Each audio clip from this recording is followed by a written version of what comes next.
I've been wanting to do a wrestler run in Fallout for a while. No armor, no clothes. Just a man in his underwear using whatever weapon would fit a heel during a hardcore match. The original plan was to do a Triple H Super Sledge run, but with the recent passing of Hulk Hogan, and between me having the challenge 80% planned with leeway for whoever I'd end up choosing, and with Mitten Squad, bless his soul, having done a Can You Eat Fallout 4 as Andre the Giant, this feels like the perfect opportunity to grab the metaphorical sledgehammer and go for the GOAT's chosen counterpart. Now, I grew up watching his movies and hearing about his wrestling feats. From the Andre the Giant feud, to the mega powers with Randy Savage and Miss Elizabeth, to the NWO and so on. But when an immovable object of a legacy meets an unstoppable force of enough red flags to decorate the Legion's camp, can't just ignore it, cause I'm sure as shit not endorsing it. So let's see, and these aren't in order, but we've got the WWF steroid scandal, cheating on his wife with his best friend's wife, losing more gold in the divorce than he ever won in WrestleMania, being against the wrestlers' union, and yeah, that one leak where he's really against night mode. Oh boy, he also implied that if you're super nice or super rich, what's a tan, brother? Now, to be fair and from the get-go of the leak, black people he met and worked with came to his defense, saying he never treated them poorly or differently. Even as recently as during his funeral, he's had black friends there paying their respects. With that being said, I'm pretty sure everyone's made up their mind about this years ago, and it's not my place to argue about it either way. I'll leave the judgments to you. I just wanted to address the whole thing before some genius that cannot separate a persona from a person starts yapping. With that being said, Hulk Hogan, we're coming for you! Nothing beats a Jet 2 holiday. had you sweating there, didn't I? Good! Now let's both get off the eggshells. Leave the drama for his estranged family members to fight for what's right, or left of his cameo checks. Get ready for some buff-out psychosis in our imaginary yellow trunks. Fondle the most famous non-Austrian moustache. Rip your goddamn shirt off, and what you gonna do when Hulkamania runs wild over a post-nuclear apocalypse, brother? Can you beat Fallout New Vegas as Hulk Hogan? A tickle to the brain and the weird dream later in the career novel leaves to be running wild. This is the worst character creation attempt I've ever done or seen. It's awful. There's just no semi-balding long hair option. And even the moustache doesn't feel right, but it is what it is. For the special, I'm gonna go with 10 strength, 18 endurance and charisma, 6 luck, 3 in perception and agility, and 2 intelligence. The tagged skills can only be melee, unarmed, and speech because of the promos. And the traits should be built to destroy and heavy-handed. Then we start hoarding. 8 items, magazines, caps, the sneak skill book, the weapon repair kit, buff out, you name it, I got it. Chet buys some of the things I won't need and sells me some boxing tape and a shovel along with some extra stim packs. In the cemetery I got the snow globe and Joe Mama's done being nice. I'm done being nice. And I'm done with Good Springs. There's just one last thing that I've gotta check and damn. Hello? There is a chance that Barton Thorne will have a bandana, which I wanted for obvious reasons, but he didn't. At least the boxing tape did its job, and speaking of weapons, I couldn't find a steel chair mod. It's a shame because I really wanted one. In Gene, the locker gets me some more boxing tape which I'll use for repairs. And in Sloan, Chomps warns me about the death claws up north. But why would I listen to a guy named Chomps? And here's Snuffles, she's a cutie. One that's gonna keep on limping. I don't have enough medicine to help her out. What I do have though is an interest in the skill books the workers have laying around, so I get those and start making my way towards the strip from Neil's shack and into the hills through the right rock. As for Neil, I don't know. He's scripted to show up, yet he's nowhere to be seen. And from here to the strip, the path is pretty safe, and that's when I remember. I may as well just go and grab the 188 Trading Post's map marker for later. On the way, I find a traveling merchant. Sell the rest of the stuff that Chet didn't have enough caps for, and in the 188 I do glance at a power fist, but that might be a bit overkill for this one, or at least for right now. So I asked Samuel to repair my boxing tape, pass through Cassidy Caravan's wreckage, and as I'm trying to make it daytime for better lighting, Malcolm fucking Holmes shows up, telling me he's been stalking me. Celebrities love attention, but I gotta tell him, It's not this kind. So I start punching him in the ribs, wishing I could do a clothesline from hell. This gets me to level 2, I put the points into unarmed, take the Lady Killer perk, and in free scythe, I go straight to Mick. Through a speech check, we can see his special inventory. Nuka Breaker would be a dream, so I'll keep that in mind for later. The nail board is more CZW than it is ECW, so I'll ignore that. And just grab some brass knuckles and the boxing gloves. Now, I could also have gotten a tire iron, but those are pretty easy to find, and honestly, the brass knuckles are just better. Two thugs then tried to attack me. The Audacity, which funny enough would be a great name for a finisher. Just imagine someone finishing cutting off a promo only to hit him with a move and then Jim Ross goes, "The Audacity!" Okay, yeah, the brother is not gonna be Jim Ross, and you know, being a role model with absolutely no flaws had me help the kid that really wanted giant rat for dinner. Thanks, mister. I made a quick detour to the old Mormon fort to grab the snow globe, and approaching the strip, old Ben warns us to not get past the Securitrons without talking to them first. He was super nice, so you know, I was super nice back. Fuck the squatter though.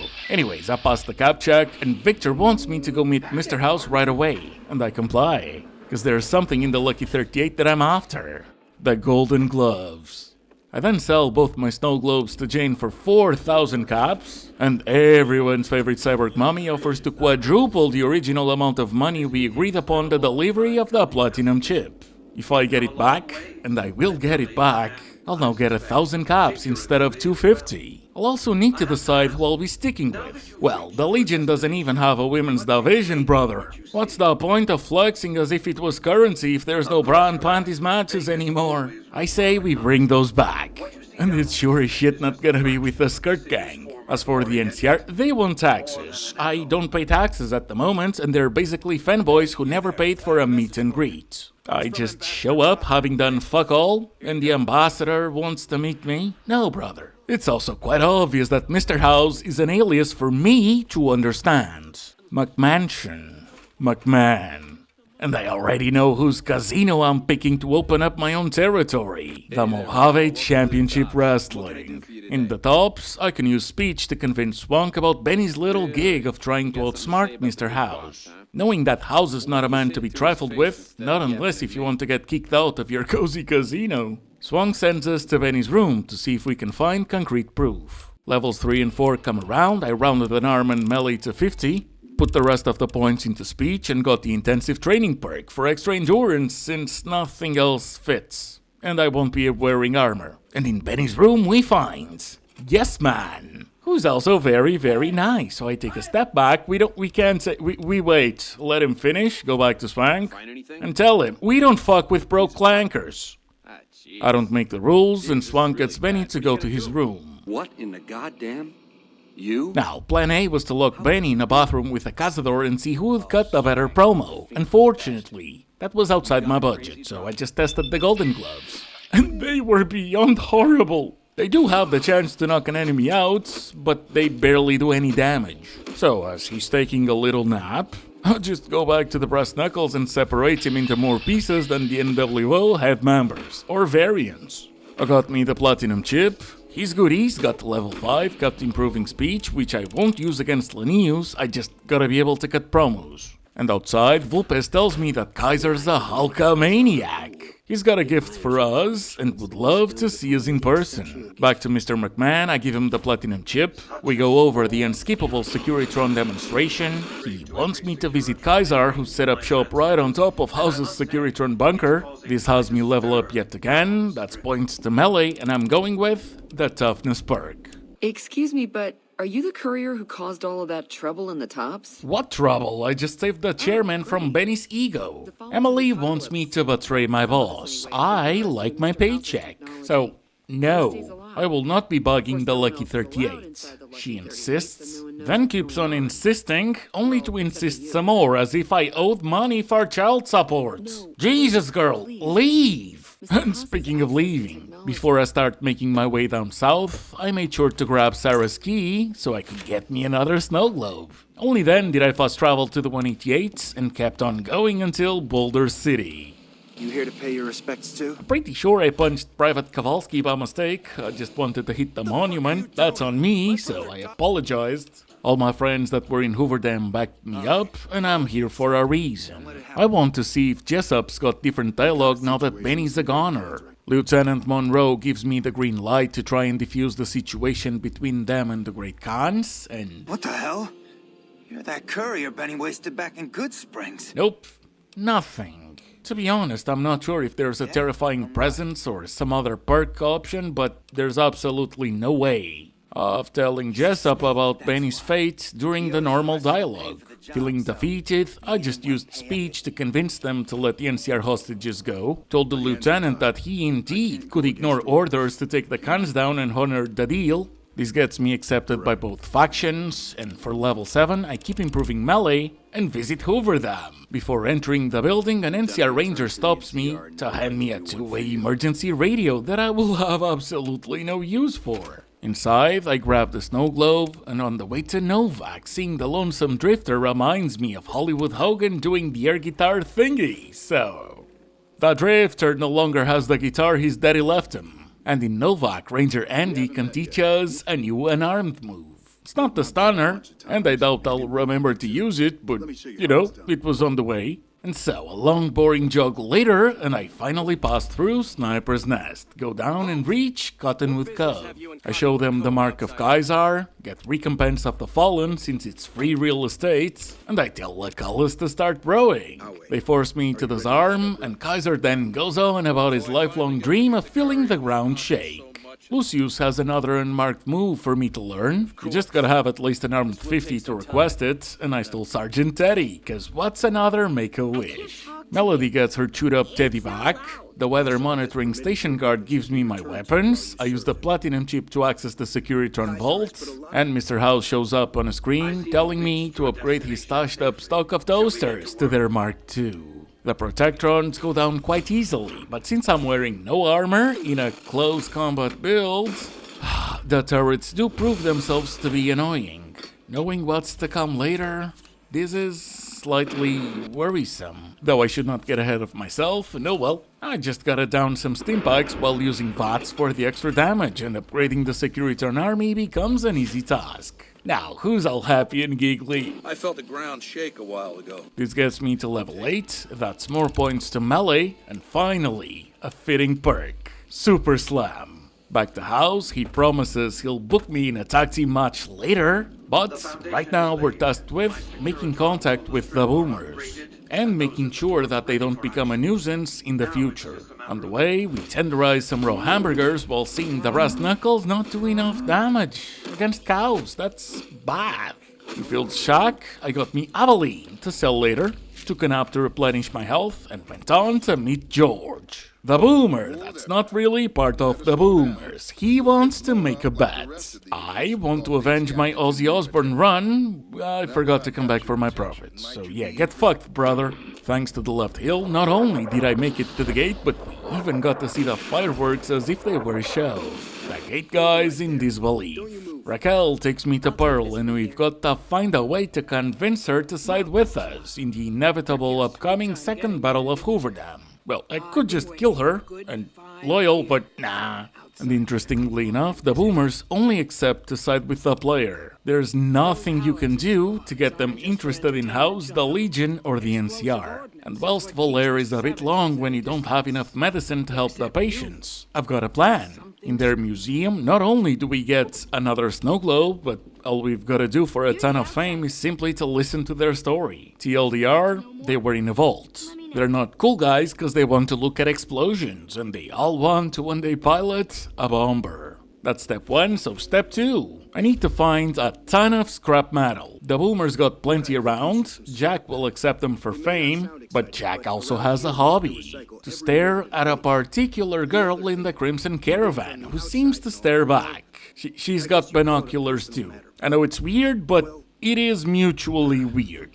Anyway, step 3. Finding Mr. Cuddles. Giving it back to Lindsay, while making sure to use my high charisma to make every single kid happy. So, to help Jack, we go to the Crimson Caravan. And Janet knows exactly who's trying to reach out. Nice looking blonde boy? I always wondered if he was watching me back. Now, these leads to a lot of back and forth, unless you want to see Janet explode. I don't. So I get permission from Pearl to bring her to Nellis. Jack gives me a boomer suit so the guards can recognize her. And her boss, Alice McLafferty, will only give up on her contracts if Janet forfeits the wages she's owed, because I don't have the right skills to convince Alice. At the end of the day, Janet doesn't mind. She equips the suit, makes the run, and the lovebirds finally get to meet. I don't know why you're smiling, bro. This isn't you, it isn't me either. It's just some bits of code that got me to level 9. I put the points into melee, went back to Sloan to grab some more scrap metal, came back to Jack. We're finally liked, and apparently liked's not enough? That's weird. Thought that was the trigger. I suppose it's slightly higher reputation than one required for the prompt? Well, I haven't repaired their solar panels in a while, so let's go and do that. Loyal gives us the quest, I make the jog from Novak to Healy's 1. Lieutenant Haggerty lets us through, thanks to our reputation with the NCR. I don't have enough base repair skill to salvage the panels, but by reading an issue of Fixing Things, the plus 10 is enough.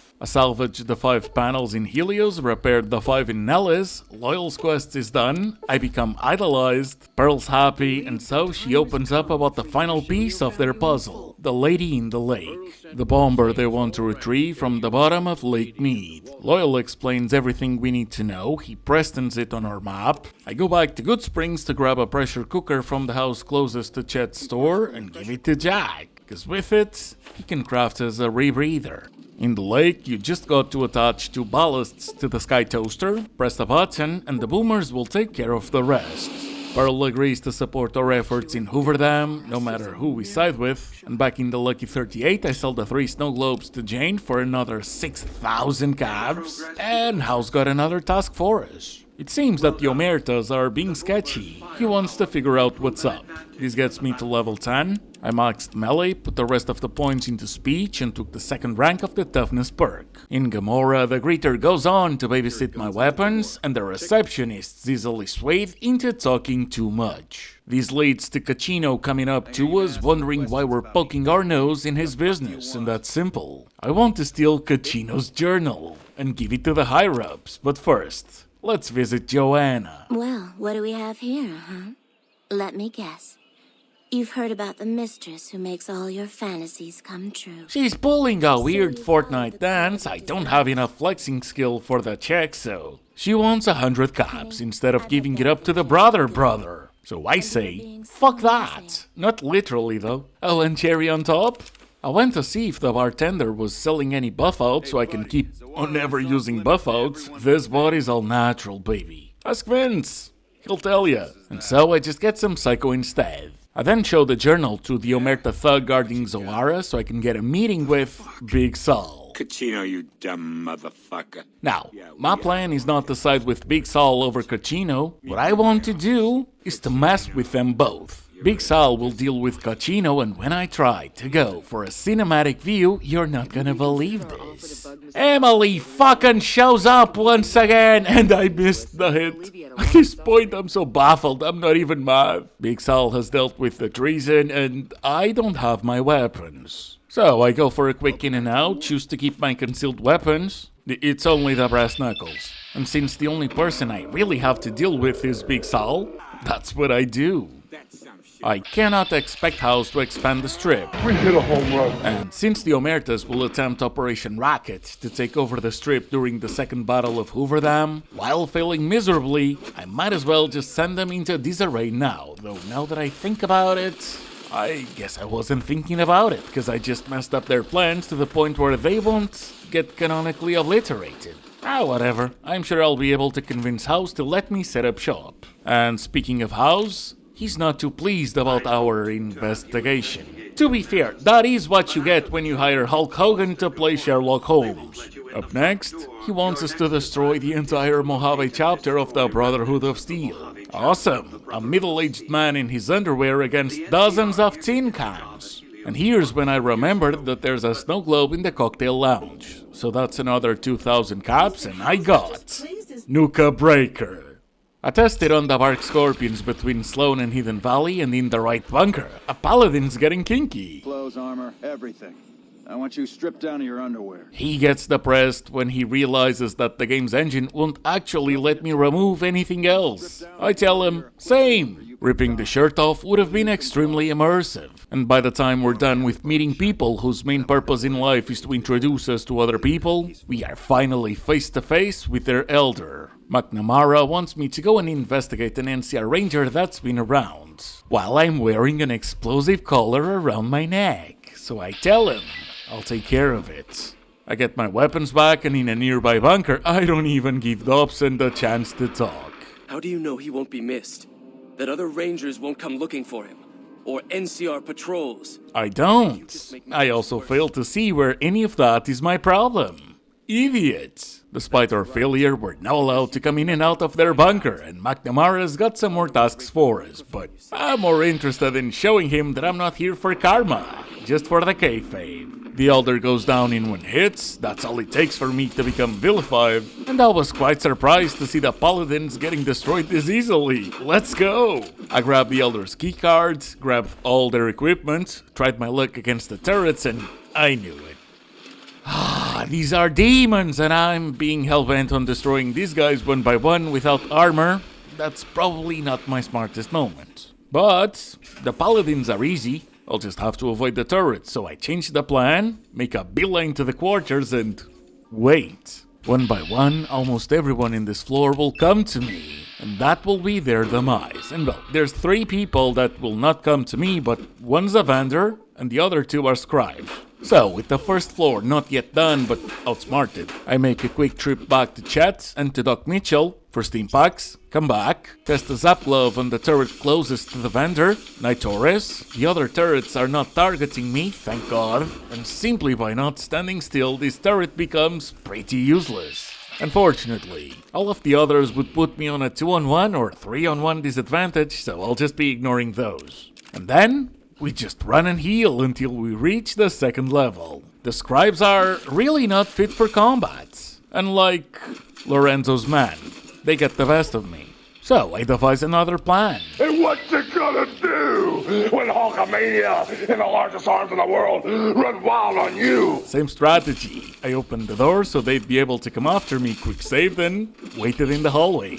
One by one, they don't stand a chance. For level 11, I kept improving speech. Taggart, his keycard, and the assistant followed suit, and then holy shit does that Gauss rifle pack a punch. Well, unluckily for them, so does Nuka Breaker. Harden 2 goes down in 1 hit, that gets me the last keycard. I also made sure to grab his super sledge, all the power armor I could carry after repairs. I set the bunker's self-destruct sequence, and we're off to sell some goodies in the 188. Now, this is where I had to scrap a portion of my notes. Obviously, the plan was to get every single unarmed move, and I'm missing 2. One's from Veronica, and the other is from the Great Khans. I'll be honest, I don't know why, but I was pretty convinced that as long as she didn't see it happen, and as long as I didn't tell her, she would agree to travel with me. Well, she didn't. And yeah, I could have reloaded, but much like Hulk, I'm just gonna live with my mistakes. Plus, I wasn't really planning on using those unarmed moves, and since I cannot get hers, well, now it's moot to go and meet the Khans. However, I also wanted Veronica and someone else as tag team partners. At least from here on out until Hooverdam, and well, she ain't coming. Or to be more precise, she agrees to join, but less than 5 seconds later, she will sense a disturbance in the force and fuck off. So I went on to sell the rest of the loot, and that was enough for me to buy. 2-step goodbye. Back to Veronica, and I cannot even force recruit her using a mod. Okay, you know what? I give that a go. I tried to make it work. Down she goes. I then bought some more steam packs and made my way to Jacobstown, cause if I cannot get Veronica, then Lily's gotta go as well. They were supposed to help me reincarnate the NWO. Valets for my singles, tag teams for my trios.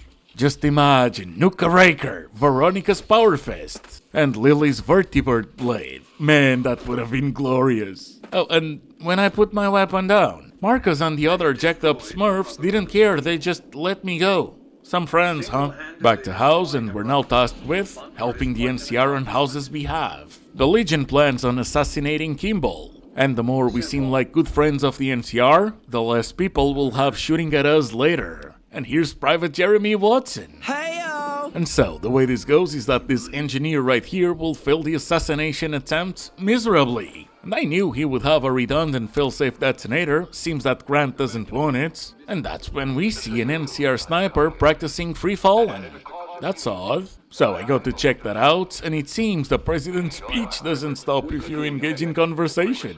And this ranger right here doesn't seem too bothered about the other one's demise, cause he is a Legion spy. Fortunately, he doesn't put up much of a fight. I radio the information in, the engineer's prophecy becomes reality, and now we wait for Kimball's helicopter to go past the horizon. I got a ton of XP. House says that the Legion's attack on the dam is imminent, and as such, we need to get one last thing done. As I'm going towards the El Dorado substation to install an override chip to send power down to the fort, I see 4 cosplayers and a fire ant coming at me. Good thing I had enough steam packs, this got me to level 12. And I might as well start improving medicine so the steam packs don't feel as useless. And I gotta go for the heavyweight perk. It is useless, but the name fits. And then I just have to press a button inside the station and fast travel immediately before anyone can react. And as you've noticed, I didn't go back to the strip. That's cause from the NCR sharecropper's farm, I'm gonna make a beeline to Vault 34. At the end, we're gonna find a little something that fits Hulk Hogan. But this time, it's not for the wrestler, it's for the actor.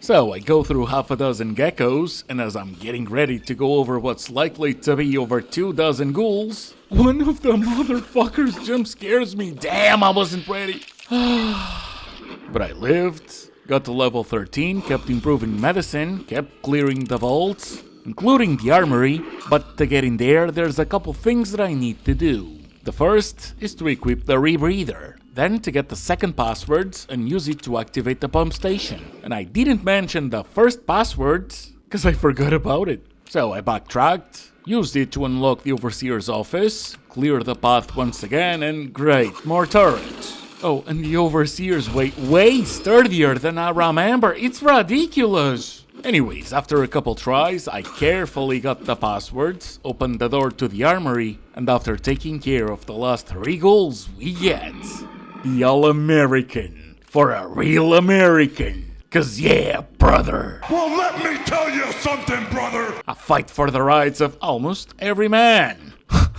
I'm sorry, that joke was in my mind for almost a week. And you know, when you come crashing down, it hurts inside. Some more bartering and shenanigans later, and I present to you the worst character creation New Vegas has ever seen, but this time with a bandana. I really should have done this unfollowed for. Not only do I not know if this shit is gonna be controversial, but my character is looking like that. Moving on. Some more repairs and more steampack shopping later, and Mr. House lets us know that it's time to go to Hoover Dam, and that the NCR will welcome my presence as an ally. They'll be too distracted to notice why we are really there. Our goal is to get into the offices and to install the second override chip, this time to grant House control over the dam. To get there, I just have to run and heal. The Legion is too busy focusing on the NCR. And then I just gotta lie to the heavy troopers and tell them that Colonel Moore's in need of immediate reinforcements. They leave, we go over the software upgrade, and we are a switch away from having us a Curatron army joining the fight. House gives me a printout to set terms for the NCR's unconditional surrender. Yeah, I'm sure they're gonna love it. I then trash some Legionnaires, do the thing, and on the west side of the dam we see the Boomer's magnificent bomber coming to play. Though I suppose it's a good thing I ran past it. Jesus! We also see that Fortification Hill's having a barbecue, and that means it's time to go tell Laneus that in a world where war never changes, neither does the grind sets of a 1980s psychobuff hallucination. Between the Securitron's missiles and me remembering that I spent a good 30k on two-step goodbye, the Praetorians didn't stand a chance. I then paused to read an issue of True Police stories as I go for steampacks, medics, and buff outs. And here's the Legate. Well, let me tell you something, brother. I've traveled the wastelands, walked under the Mojave sun, seen a lot of tough hombres in my time. But I see a pile of metal under all this heat while still trying to keep it cool. Linnaeus, brother, you might be the beast of the East. You might swing that blade like you were born to carry it, but when you step into my territory, and when you think you can intimidate me, the Hulksters fought bigger, meaner, and uglier, brother. And just cause the only belt this godforsaken desert's got laying around is soon out of gecko hide, doesn't mean that it gets to be disrespected by being put in the same sentence as you. You can bring your Centurions. You can bring your Legion. You can even bring your bald skirt daddy pimp. But when... oh, he's dead. So, General, what you gonna do, Oliver, when Hulkamania, powered by the Clank Hulkamaniacs, run wild on you? Apparently the slowest of orcs, only to follow it with attempting to say nearly every single swear word in the English language. So I show him the new members of our faction, tell him that if he hurts my friends, he'll be hurting my pride. Show him House's napkin. Things get a bit heated up, and what does he really do about it? Absolutely fuck all. And so, can you beat Fallout New Vegas as Hulk Hogan, brother? Of course you can. As always, remember to check the playlists for more challenges and the channel for more videos. If you want to help me out, hit that join button, or comment, or like. And I'd like to give a big shout out to Steve Whittle and to John Walker for their support of the channel. And to you. So, thank you so much for watching. I hope you enjoyed. I hope I'll see you on the next one. And I hope you have a good... Keep it up. Bye. Tell me, he didn't just say that. This is just the start, you see. This is where it all begins.